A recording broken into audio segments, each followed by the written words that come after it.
Euh, il y a plein de sortes de yoga, puis ce qu'on voit comme étant le yoga moderne actuel, les asanas, les salutations au soleil, puis tout, ça a souvent été présenté comme quelque chose de full ancien, mais en fait, ça fait comme 200 ans, 300 ans que ça a pris cette forme-là.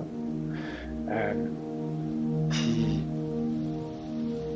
le yoga avant, c'était beaucoup plus des pratiques internes, puis des- c'est ça, vraiment des exercices de maîtrise de soi qui visent l'éveil et non pas juste du fitness. Fait que là, quand on rentre dans le yoga Kundalini, c'est vraiment dans ça qu'on rentre. On rentre dans une intégration des voies de l'action juste, le karma yoga, le bhakti yoga, qui est une pratique dévotionnelle.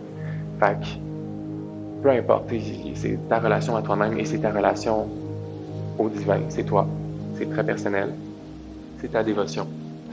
Euh, et puis, il y a tout le yoga de la connaissance, le Jnana Yoga et le Raja Yoga. Raja Yoga qui est le yoga de la souveraineté, où est-ce qu'on cherche à maîtriser notre esprit et maîtriser notre corps. Fait que l'idée, c'est d'être souverain, simplement. Être souverain dans son esprit, souverain dans son corps. Quand on dit Raj, on dit un Maharaj. Maharaj, c'est un grand roi. Mais c'est ça, c'est quelqu'un qui est royal, c'est quelqu'un qui est souverain, puis qui maîtrise, qui se maîtrise, qui a une maîtrise de soi-même et sur son royaume intérieur.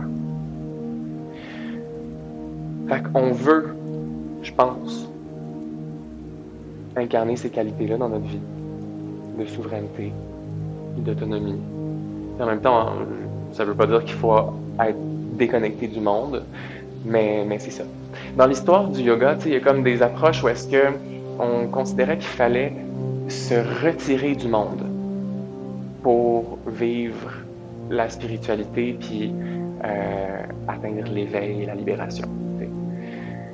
Sauf qu'on est venu à un point où est-ce on a considéré en fait que peut-être qu'on n'a pas besoin de tout quitter vraiment, peut-être qu'on peut juste pratiquer le détachement plutôt que le renoncement.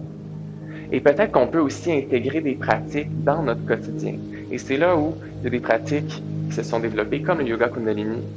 Donc, à travers une transmission orale de plusieurs siècles, éventuellement, ils ont codifié les enseignements. Ça a pris une forme qui s'est transmise de façon un peu plus structurée. T'sais. Mais bref, maintenant, on a accès à des centaines de milliers de kriyas qui sont des séquences avec des effets spécifiques. Donc chaque kriya vise soit un organe ou un aspect de la psyché. Fait qu'on travaille de façon somatique, on travaille avec la symbolique, différentes symboliques, mais aussi avec vraiment comme les connexions à travers le système nerveux, puis avec les méridiens, et avec les réseaux d'énergie dans notre corps. Notre corps porte des mémoires. C'est pas un mystère de se dire que si quelqu'un nous touche la hanche, on va pas éveiller les mêmes mémoires dans notre esprit que si quelqu'un nous touche l'épaule. Simplement. Donc, on fait bouger des choses dans notre corps, mais on fait aussi bouger des choses dans notre conscience.